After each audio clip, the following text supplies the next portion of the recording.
Hey, Hello. YouTube. Oh, wow. We're just. Oh, no. Well, hey, I'm Kenneth Ryan. I'm Linz. And we're back with another exciting episode of Fanfiction Friday, the second week of Soulmate Month. Put like a, the sprinkling sound effect. You know what I mean, Kenneth.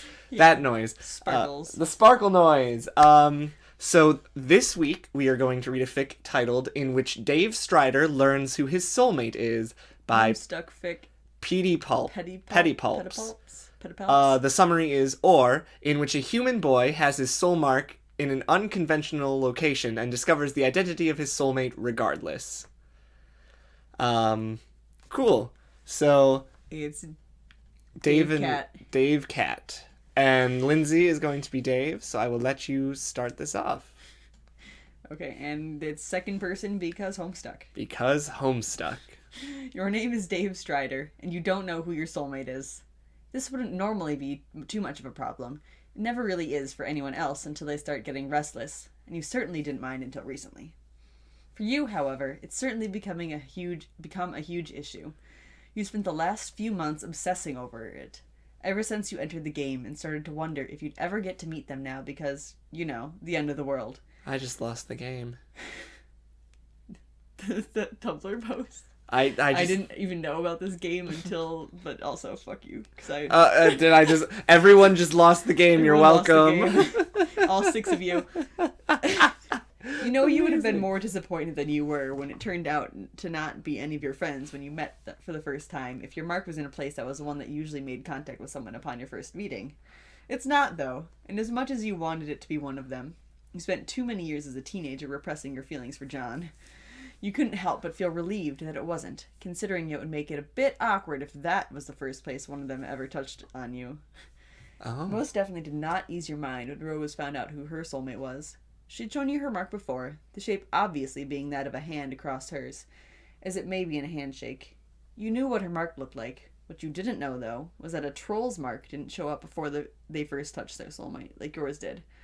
Honestly, you're kind of jealous. Okay. Oh, right, they're trolls. That's the gray skins. Yes, they're trolls. They're trolls. And they're also internet trolls.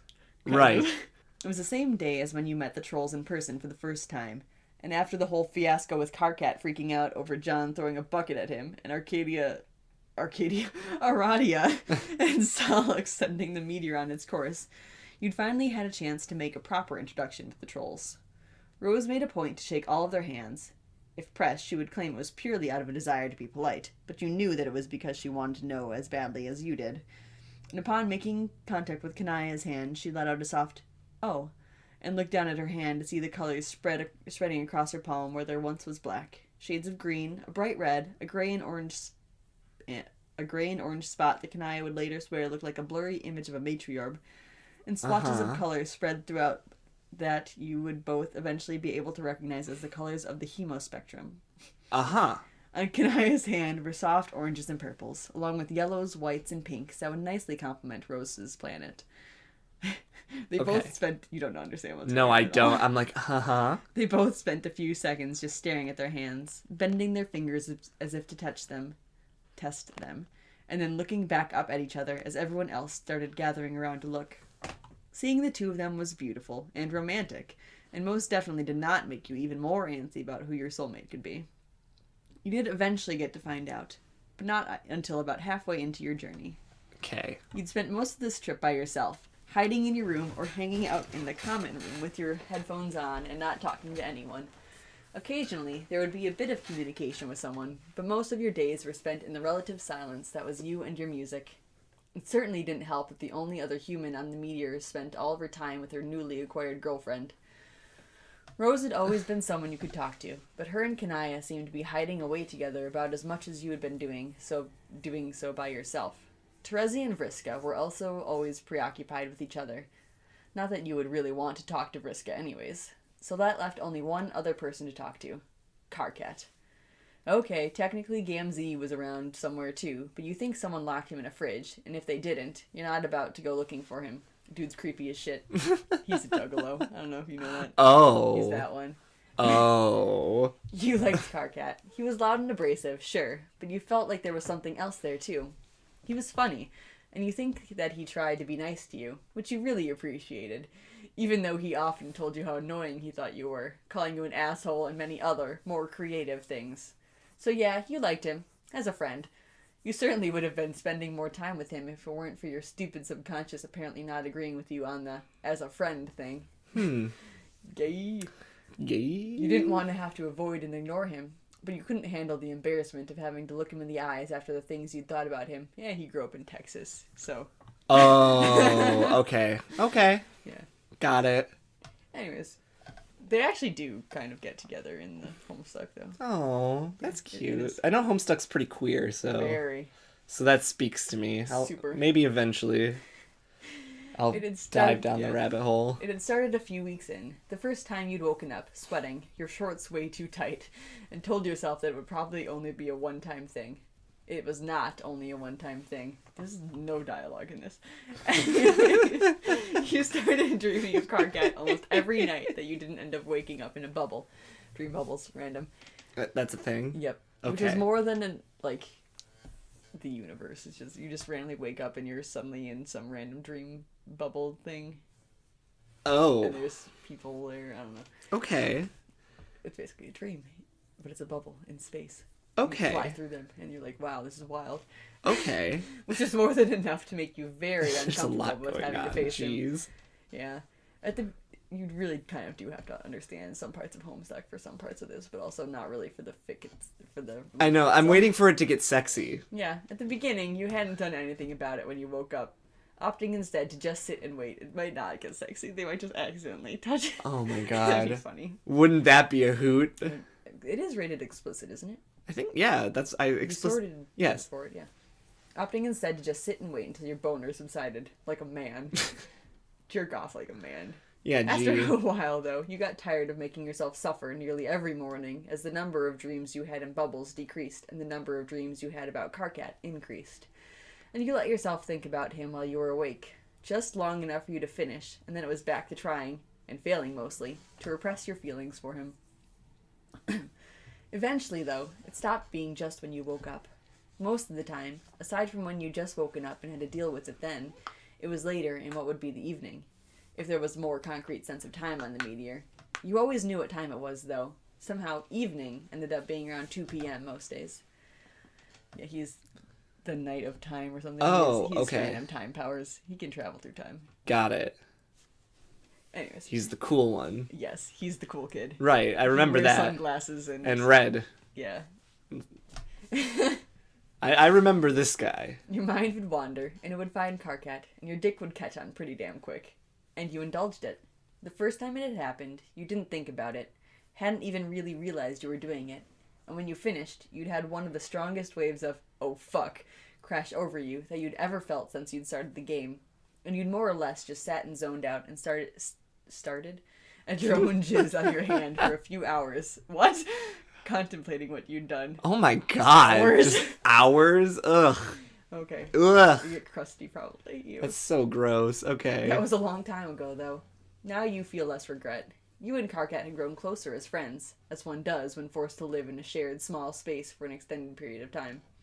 And you found yourself slipping your hand past your waistband nearly every night.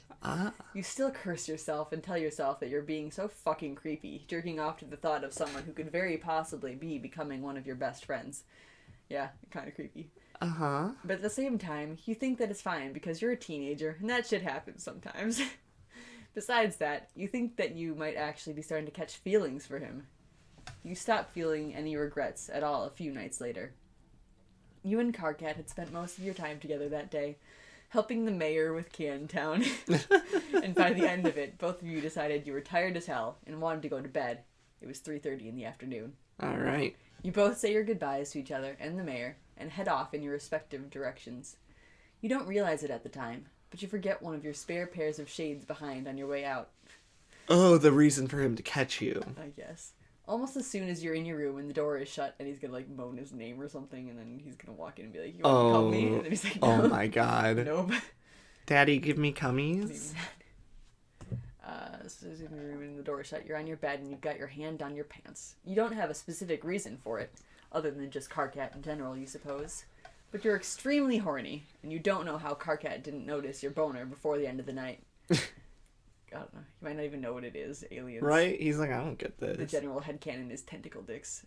You know from that last fic we read, the Carcat Solix one or whatever. I don't remember that one very well, but okay. I think it was tentacles, wasn't it? Yes. Yeah. But okay. You slide your sunglasses off your face and shut your eyes, sighing gently to yourself as you shimmy out of your god tier pants a bit, leaving them about halfway down your thighs. Lean back and start imagining. There's gonna be dialogue soon. Yay! All this setup. You start off relatively slow, not wanting to rush through it and blow your load early this time. You trail your fingers down your stomach, running through the sparse hair that leads downwards and tracing the black marks that you've known about for nearly your entire life. Marks that you know so well you don't even have to look to know where they are. You wrap your fingers around yourself loosely, gently turning your hand as you pull towards the end of your shaft and thumb over the head, letting out a slightly shaky breath. Friction is some good shit, you decide. But after a couple minutes of slowly rubbing yourself... Yeah, that's incredible. I'm so sorry. That's a great line. Some good shit. And imagining Carcat is the one doing it, you decide you want to pick up the pace a bit. And so you reach under your pillow and grab the small container of liquid that you secretly alchemized a while back just for this sort of occasion. Still, without opening your eyes, you pop open the cap and squirt some of it out onto your hand, rubbing it around a bit with your fingers before sinking your hand back down on your cock and biting your lip. In your mind, Carcat has his hand around you, his face red and eyes wide and knowing just what to do to get you going just right. You pull your hand back up, grinding your head against your palm a bit, and move your hand back down yourself with a slightly tighter grip than before, and with a slightly faster speed than that the lube allows you to reach. Your hand has managed to make it about halfway down your dick when you hear your bedroom door creak. Your eyes snap open almost instantly, and your hand freezes, and you almost drop one of your swords from your Silodex into your unoccupied hand. They've got like an inventory. Right. Yeah. I think that makes sense for their world. Yep. But you restrain yourself upon seeing Carcat standing in your doorway, his eyes wide and his face red, not unlike how you were imagining him mere moments ago. Upon this realization, you feel your dick twitch in your hand. It's a few moments that feel like an eternity, but was really only about 13 seconds according to your internal clock. And then you speak. Do you need something, or are you just going to stand there and stare like a dumbass? Okay, great. Great, Dave. Polite. He still looks shocked beyond belief when he holds up your sunglasses and says, You left these in Cantown. You raise an eyebrow and quickly look him over. What voice is that? He's got one hand in the air in front of him holding your glasses. The other is clenched into a fist at his side. From where you are, you can tell he's holding his fist so damn tight his hand is trembling. The Arthur meme or whatever. When you see Dave Strider's penis. And then you see his dick. Okay, so you don't actually see it, but there's a definite shape in front of his pants. You would call it a tent, like what yours tend to do, but it almost looks like his dick, or whatever else is in there, is moving. Oh, thanks, I guess. He doesn't say anything in response to you, and he also doesn't move to set down the glasses, and fuck it, you're horny, and you were starting to get kind of close, and you were literally just thinking about him. The guy who's standing in your room, who is super attractive, and has basically been staring at your dick for the past minute, and apparently thinks it's hot enough for him to get a weird alien boner. So the next time you speak, it's to ask, are you just gonna stand there and stare, or are you gonna get the fuck over here? He starts. You see him jump a bit when you speak, and stammers for a second before managing to get out something coherent. Yeah. He practically runs over to you. You're sure that if he had gone god tier, he would be flying, and sits gingerly on on the side of your bed, beside your legs. He reaches out a hand and slides his fingers down the bottom of your abdomen, towards your dick, and you sigh out a shaky breath and lean back and close your eyes, moving your hand out of the way for him. You think he's watching your face. And holy shit is he warm.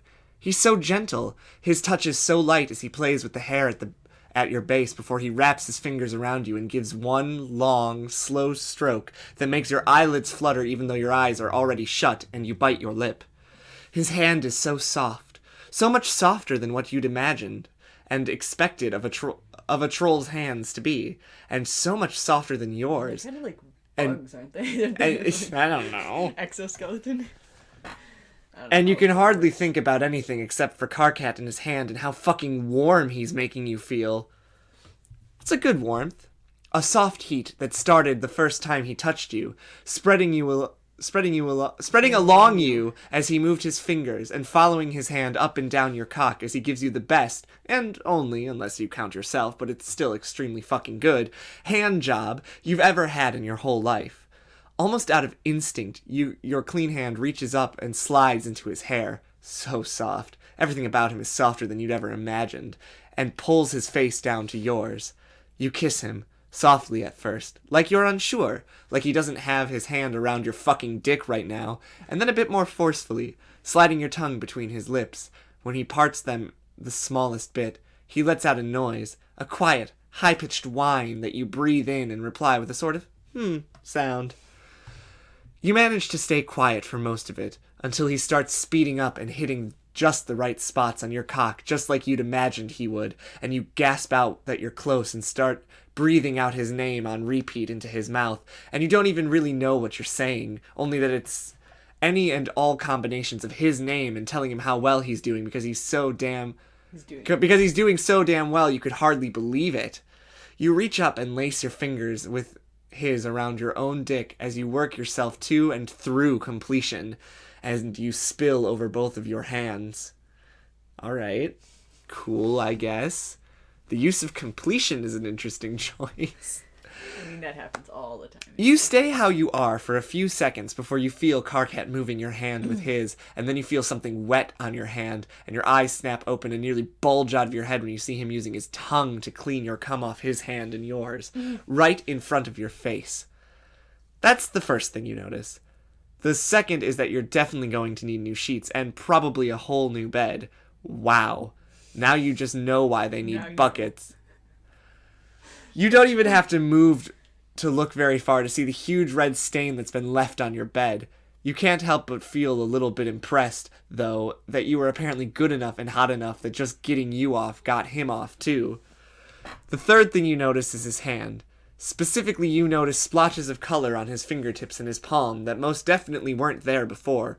You suck in a sharp breath and grab his hand, holding it out where you can see it more clearly. On his fingertips is red.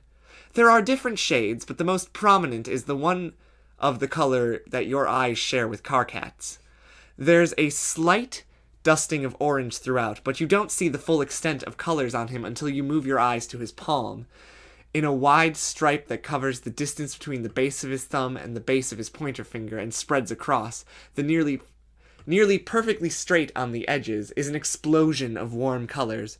Reds, with yours showing prominently again, oranges, yellows, some silvers, a different shade of gray than his skin tone, and surprisingly enough, there are some hints of pink that you can see throughout it. You chuckle to yourself when you realize that those colors came from the contact with your dick, until you remember your fucking dick. You sit up, maybe a bit too fast, and lift up your shirt to see. Where there was black before, silver trails along your stomach, down to your dick, where the skin is colored mostly in red, much like Karkat's fingertips, with many of the same hemospectrum shades spread throughout as Kenaya had, and still has, on her hand. Holy shit, you say to yourself and to Karkat, and look up to see his face, full of surprise. His eyes are wide and his mouth is gaping open. He startles a bit when you speak, and says to you, his tone overflowing with amazement, I had no idea. I wasn't even paying attention. You grab him by the sides of his face and kiss him, before pulling back and looking him in the eyes and smiling. No wonder you felt so warm. He snorts and smacks you in the shoulder and kisses you again. And after the two of you pull apart, he sighs contentedly and says, I could really get used to that. Me too.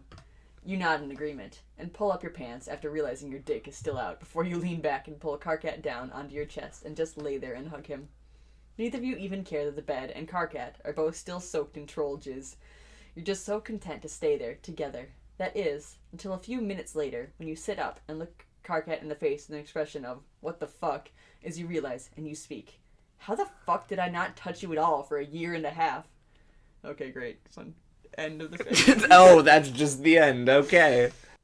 If you liked the video, be sure to give it a like. Subscribe if you haven't already, because we have awesome new Fanfiction Fridays every Friday. And remember, February is Soulmate Month! Yay! And that means all of the fics we're reading for this month are Soulmate fics. To because different degrees, kind of. The last one was like a weird soul bond one. This one's soul spots, I touch your guess. soulmate for the first time, and it's black. Like, there's a black mark where Yeah, your soulmate's yeah. gonna touch you for the first time, and then it turns into colors once they touch you. Yeah. Who knows what the next one will be? You guess you gotta tune in to find out, right? And potentially first words, or otherwise where you write on yourself. Mm-hmm. Maybe something fluffy. We'll find something. Don't you worry. If you have a fic you'd like to see us read on the show, please leave it in a comment down below. And yeah, until next time, stay awesome, read more smut. And just because we're reading Soulmate Fics this month doesn't mean that if you suggest it, we won't read it in the future too. That's even true. If it's not February. Exactly. So until next time, bye-bye.